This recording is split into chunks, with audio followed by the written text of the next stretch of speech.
Buenos días.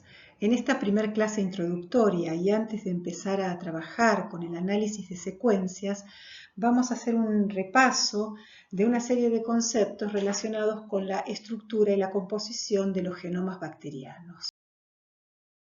Entendemos por genoma bacteriano al conjunto total de genes que tiene una bacteria, tanto los cromosómicos como los extracromosómicos. Y el genoma bacteriano va a estar compuesto entonces por elementos replicativos autónomos, como son el cromosoma, como son los plásmidos, y también por prófagos que pueden estar libres o pueden estar insertados en el cromosoma, y otros elementos móviles, como ser secuencias de inserción, transposones, islas genómicas, que estarán localizados a su vez en plásmidos o en el cromosoma. A la izquierda vemos una imagen que es una radioautografía del DNA de Escherichia coli. Fue publicada en el año 1963 y fue la primera evidencia de que el genoma de Escherichia coli consistía de una única molécula circular. Esa imagen, más una serie de experimentos posteriores, llevaron a la conclusión y a la generalización de que todos los genomas bacterianos estaban compuestos por una única molécula de DNA circular covalentemente cerrada. Este concepto tan tradicional fue modificándose con el tiempo cuando se describieron moléculas más pequeñas, independientes del cromosoma, que son los plásmidos, que pueden ser circulares o lineales, siendo Streptomyces, un plásmido de Streptomyces, el primer plásmido lineal descripto. Y el cromosoma de Borrelia burgdorferi fue el primer cromosoma lineal descripto en el año 1989, mostrando que esta generalización no era cierta. Algo más que podemos observar en esta imagen es la escala de tamaños. O sea que si nosotros recorremos toda esa circunferencia, que es el cromosoma de Escherichia coli, mediría aproximadamente 1,5 milímetros. Sabemos que el tamaño de Escherichia coli es alrededor del micrón, por lo tanto el DNA tiene que estar súper compactado dentro de un espacio tan pequeño. Es así como el DNA está súper enrollado dentro de la célula bacteriana, básicamente por la acción de las topoisomerasas. El genoma de Escherichia coli tiene aproximadamente 4.700 kilopares de bases y se cree que estaría organizado en aproximadamente 50 dominios superenrollados. Cada uno de estos bucles o dominios tendría aproximadamente 100 kilobases y estarían estabilizados por proteínas que están involucradas en el mantenimiento de este estado, que son las topoisomerasas, como ya mencionamos, y otras proteínas básicas, denominadas HU, que son diferentes de las histonas eucariotas, pero con una función similar. A la derecha vemos una microfotografía de una célula de Escherichia coli en un estado metabólicamente activo, donde vemos en la zona más electrodensa la región a la que denominamos nucleoide. Y abajo hay un modelo tridimensional que estaría interpretando el nucleoide en base a este modelo de los dominios superenrollados. Es decir, que como cada dominio puede desenrollarse de manera independiente a los otros, la transcripción acoplada a la traducción en una célula metabólicamente activa ocurriría en las partes del nucleoide que se extienden hacia la matriz citoplasmática. La secuenciación genómica demostró que los procariotas presentan una gran diversidad en la organización de sus genomas. Algunos, por ejemplo Escherichia coli K12, presentan un genoma unipartito, con una única molécula de DNA circular, descripción clásica de genoma. Sin embargo, otros, como la Borrelia burgdorferi P31, presenta un cromosoma que es lineal, que tiene 911 kilobases y lleva 853 genes. Y además, ese cromosoma está acompañado por 17 o 18 plásmidos diferentes, que son lineales, algunos, circulares otros, y que todos juntos contribuyen con otras 533 kilobases. Y al menos 430 genes. En la tabla de la izquierda también vemos otros genomas bastante diversos y con otra organización diferente, como es el caso de Vibrio cholera, la cepa Altor, y de Inococcus radiodurans, que tienen un cromosoma principal y tienen un cromosoma secundario o un megaplásmido y plásmidos. Estos genomas que tienen un cromosoma principal y un replicón grande adicional, ya sea un megaplásmido o un cromosoma, han sido denominados genomas divididos o genomas multipartitos.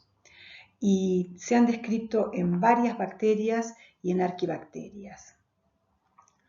En la tabla de la derecha vemos el tamaño de los genomas bacterianos, de los cuales todavía hemos hecho mención, al caso de Escherichia coli, que tiene alrededor de 4.700 kilopares de bases, pero en general podemos decir que la mediana de todos los genomas está en 3.64 megabases, con un rango que va de 0,16 megabases, o sea, 160.000 pares de bases, en el caso de la bacteria endosimbionte Carsonella rudi, hasta 13,1 megabase, o sea, 13,1 millón de pares de bases, en la bacteria que vive en el suelo Sorangium cellulosum.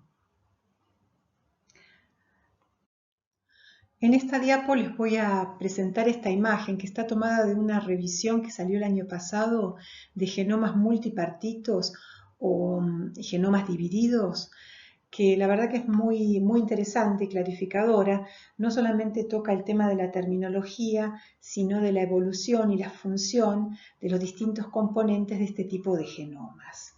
Bueno, en sentido estricto definimos el término replicón como cualquier molécula de DNA que tiene un único origen de replicación. Si ese replicón es la molécula más grande y más importante de la bacteria, la denominamos cromosoma. Si no, será un replicón secundario.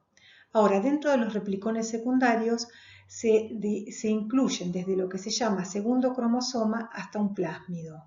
Esto va a depender, en parte, si ese replicón secundario lleva o no genes core. Sabemos que los plásmidos llevan moléculas que no resultan esenciales para la vida de la bacteria, pero sí que le otorgan funciones que son beneficiosas en determinados hábitats. Entonces, si ese replicón no lleva genes core, será un plásmido o un megaplásmido en base a su tamaño, lo cual es siempre un poco arbitrario ese valor de cutoff, lo dicen los mismos autores, pero proponen que si es mayor de 350 kilobases sea denominado megaplásmido y si no, un plásmido. Ahora, cuando esos replicones secundarios llevan en su información genes core, puede ser un cromosoma secundario o un crómido. La palabra crómido deriva de la unión de crom, de cromosoma, y id, de plásmido. Entonces, ¿por qué? Porque los crómidos tienen en realidad características de plásmidos y de cromosomas. El sistema de replicación de los crómidos es similar al de los plásmidos y los megaplásmidos, pero pueden tener algunos controles regulatorios que se asemejan más a los que controlan el ciclo celular. Sin embargo, a diferencia de los plásmidos y los megaplásmidos, los crómidos llevan por lo menos un gen que es esencial para la viabilidad y además tienen señales genómicas tales como la composición de nucleótidos o el uso de codones que se asemejan a los del cromosoma. Una de las características de los genomas procariotas es que son muy compactos. Existe muy escaso espacio intergénico, muchas veces los genes están separados unos de otros por solamente un nucleótido o incluso pueden estar solapados.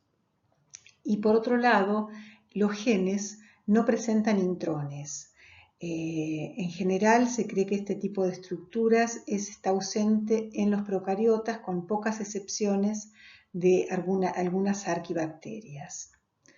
Además, los genes, cuando se los compara en su tamaño con los genes eucariotas, el promedio en longitud que tiene un gen procariota es alrededor de las 2/3 partes de un gen eucariota. Como decíamos, la mayor parte del genoma de los procariotas corresponde a genes y los genes carecen de intrones. Entonces, cuando vemos cómo varía la cantidad de DNA no codificante en función de la complejidad del organismo, vemos que los procariotas tienen menos de un 25% de DNA no codificante. Los eucariotas más sencillos tienen entre un 25 y un 50%, y los hongos más complejos, las plantas y los animales tienen más de un 50% de DNA no codificante. Este valor alcanza aproximadamente un 98.5% en el caso de los humanos. Pasando ahora a los aspectos funcionales del genoma, digamos que el gen es la unidad funcional del cromosoma bacteriano. ¿Qué es un gen? Es una secuencia ordenada de nucleótidos que contiene la información necesaria para la síntesis de una macromolécula con una función celular específica, habitualmente proteínas, pero también RNA mensajero, ribosomal y de transferencia. En ausencia de una función demostrable, el gen podrá ser caracterizado a partir de su secuencia por homología. ¿De qué manera están codificadas esas funciones? Mediante el uso del código genético. El código genético contiene 64 codones potenciales que vienen de la combinación de todas las combinaciones posibles de los 4 nucleótidos. En realidad hay 61 codones verdaderos que codifican para aminoácidos y 3 codones de terminación. Hay otro codón especial que es el codón AUG, que además de codificar metionina es el codón de iniciación más frecuente. El código genético es casi universal, con algunas pocas excepciones. Es decir, que los codones codifican siempre el mismo aminoácido en las diferentes especies.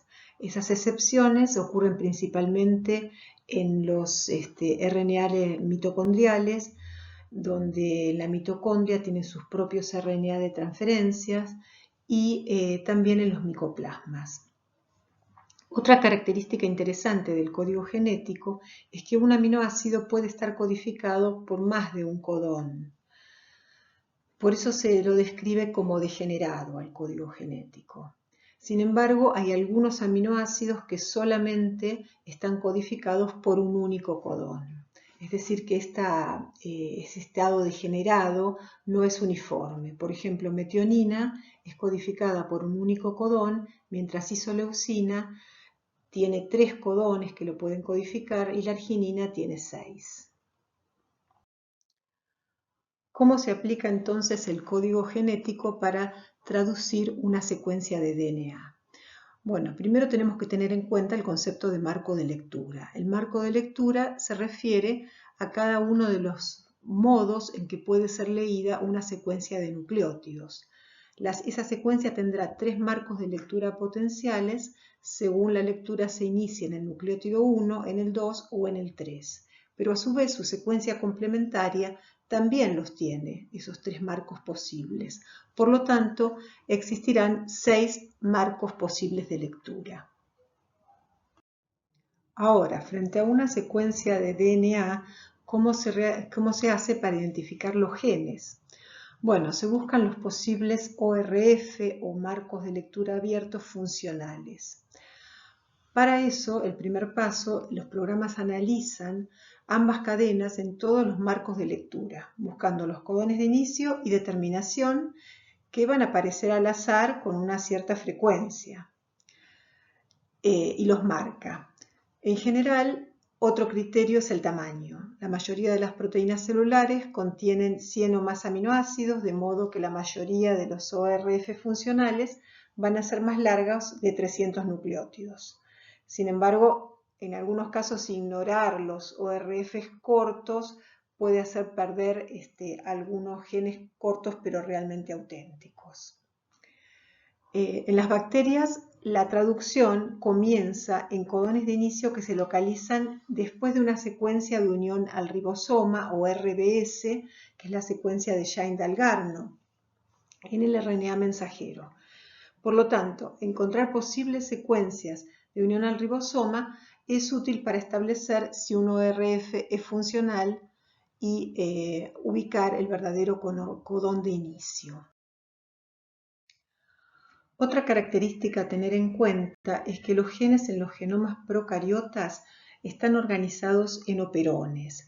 Esto refleja una funcionalidad y tiene también un propósito regulatorio. Un operón es un conjunto de genes que está localizado uno adyacente al otro en el genoma, separados quizá por uno o por dos nucleótidos entre que termina un gen y comienza el otro. Pero todos estos genes se expresan como una unidad única.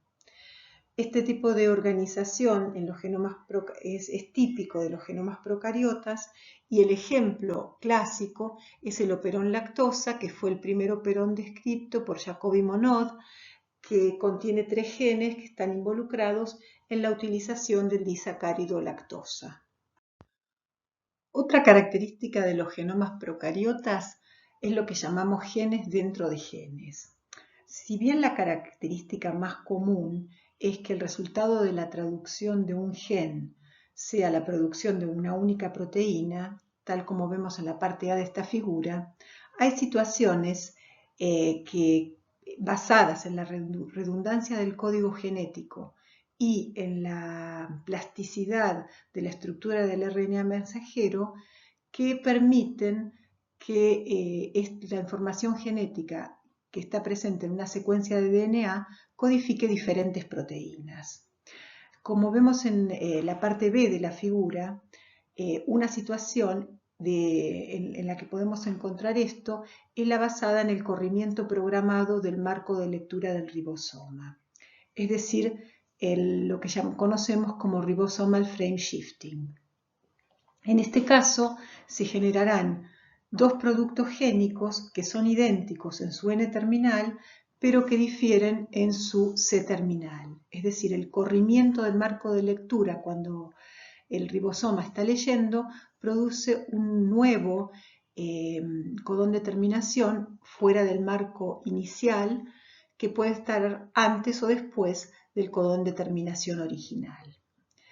Y una tercera situación, que es la que está descrita en la parte C de la figura, que es la que está mucho menos estudiada, es una estrategia que conduce a la producción de dos proteínas distintas. Una difiere de la otra en su N-terminal y tienen idéntico C-terminal. Esto ocurre cuando la traducción del gen se inicia no solamente en el sitio primario de iniciación, sino que en un sitio adicional de inicio de la transcripción.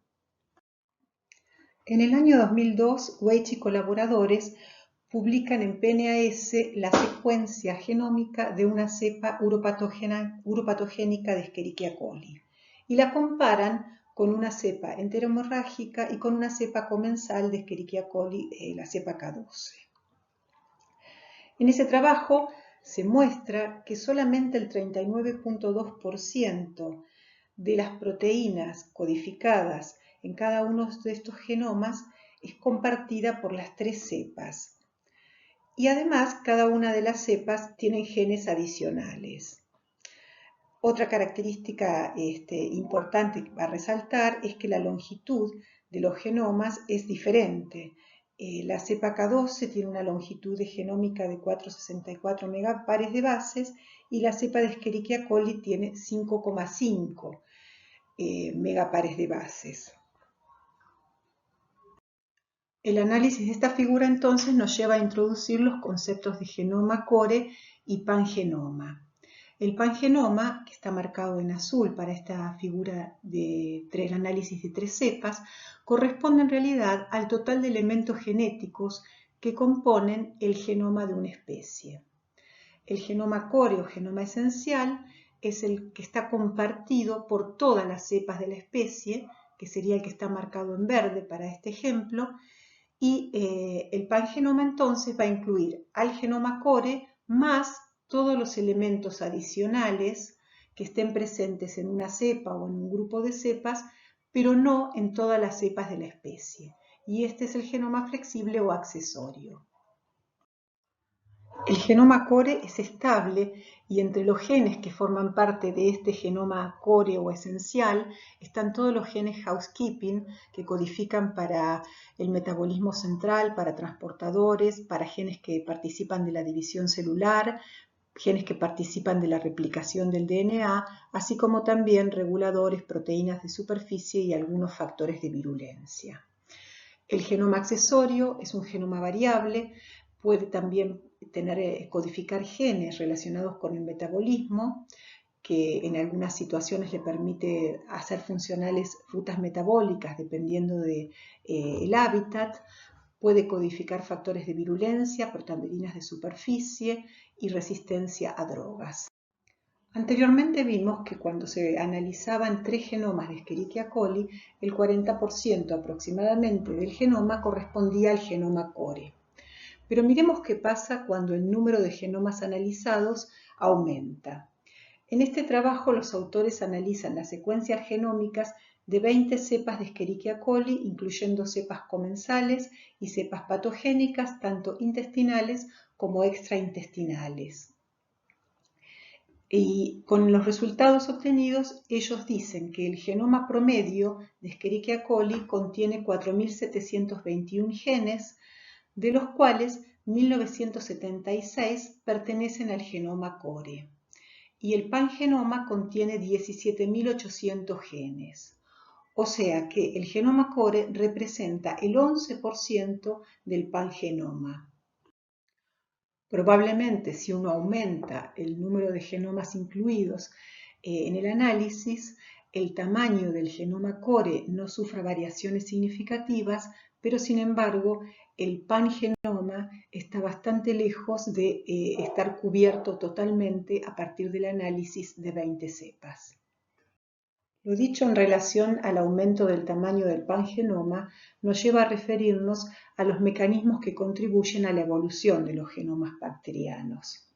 Por una parte, sabemos que las bacterias se reproducen por fisión binaria, que es un proceso asexual donde la descendencia va a contener el mismo DNA que las células madres, más allá de mutaciones puntuales que pudiesen haber ocurrido durante la replicación. Pero hay mecanismos que contribuyen a la variabilidad genética, básicamente la adquisición de DNA por mecanismos de transferencia horizontal, ya sea a partir de plásmidos, de DNA desnudo o de DNA contenido en fagos.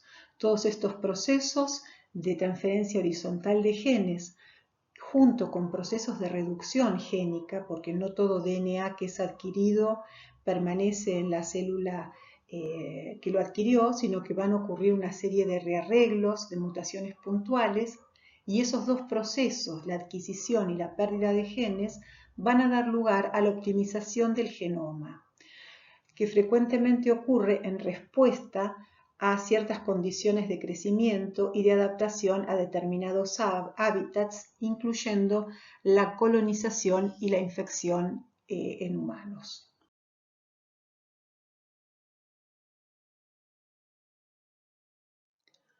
El impacto de la transferencia horizontal en las distintas especies es diferente.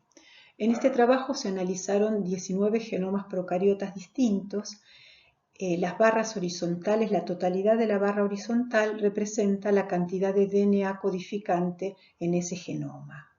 Se seleccionaron los genes potencialmente foráneos, es decir, no nativos, en base a la composición atípica de nucleótidos y el uso de codones. Los genes nativos están representados por el color azul y los genes foráneos por color rojo. Como se ve, hay una amplia variación en estos 19 genomas que van desde encontrar 0 genes foráneos en el caso del Mycoplasma genitalum y Rickettsia hasta un 17 o un 12% en el caso del genoma de Escherichia coli. Como se muestra en esta figura, el impacto de la transferencia horizontal en los distintos genomas procariotas es diferente. Acá se muestra el análisis de 19 secuencias genómicas de diferentes especies, de cepas de diferentes especies, donde la totalidad de la barra horizontal representa todo el DNA codificante presente en esa cepa. Y el color azul representa el DNA nativo. Las secuencias adquiridas por transferencia horizontal están marcadas en rojo y fueron detectadas en base a la composición atípica de nucleótidos y el patrón de uso de codones.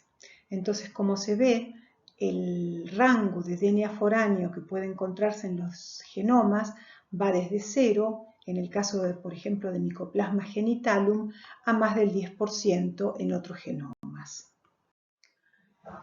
La no detección de secuencias foráneas en Rickettsia prowazekii y Mycoplasma genitalum probablemente pueda relacionarse con una menor capacidad del microorganismo para adquirir o transferir DNA, pero también debe considerarse su estilo de vida. El estilo de vida intracelular lo protege de posibles exposiciones a donantes de genes y le quita la oportunidad de adquirir secuencias extrañas. En cambio, otros microorganismos que tienen un estilo de vida libre, que están sometidos a presiones del entorno y a situaciones cambiantes, requieren ser mucho más versátiles y tienen además mayores oportunidades para adquirir DNA extraño. Escherichia coli lo podemos tomar como un ejemplo excelente de un patógeno con una plasticidad genómica que muestra cómo ha incorporado los diferentes elementos genéticos en la evolución de las cepas comensales hacia los diferentes patotipos. El uptake de diferentes elementos móviles como fagos, plásmidos de virulencia, hilas de patogenicidad y también la pérdida de regiones genómicas en los diferentes linajes permitió la evolución de clones separados que definen los diferentes patotipos de Escherichia coli asociados con diferentes enfermedades. Finalmente, para terminar esta clase, me gustaría recordar que la primera secuencia genómica completa de un organismo de vida libre fue publicada en el año 1995 en Science, que fue el genoma de Haemophilus influenzae, tiene 1,8 megapares de bases, y desde ese momento hasta ahora la accesibilidad, la disponibilidad y las bases de datos de secuencias genómicas procariotas y secuencias en general ha crecido de manera exponencial. Esto nos ha permitido estudiar y conocer muchísimo más de los patógenos y emplear esta información en estudios de epidemiología local y global, en el diseño de vacunas y en el estudio de los mecanismos de resistencia. Durante este curso veremos varios ejemplos de las aplicaciones de la secuenciación de genomas completos. Muchas gracias.